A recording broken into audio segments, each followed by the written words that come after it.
ఆయన ఆత్మతో మనల్ని అభిషేకించాడు, ఆత్మాభిషేకముతో నింపాడు. మరి దీన్ని పొందిన వారు చాలా తక్కువ మంది.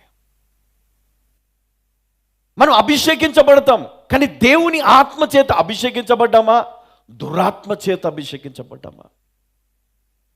దేవుని ఆత్మ చేత నింపబడ్డామా, అపవిత్ర ఆత్మ చేత నింపబడ్డామా?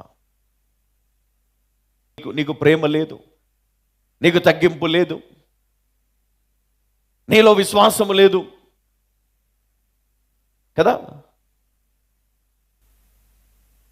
చాలా చెప్పుకుంటూ పోతారు. నువ్వు అప్పుడు ఏం చేయాలి? వాటన్నిటిని చూస్తూ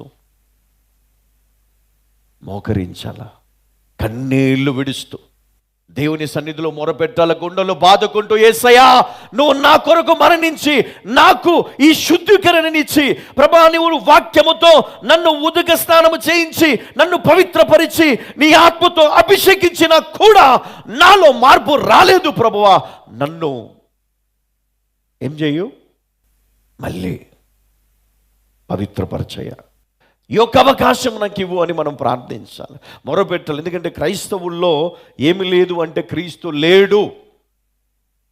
క్రైస్తవుల్లో క్రీస్తు లేడు, అందుకే వారి యొక్క ఆలోచన విధానము వేరు.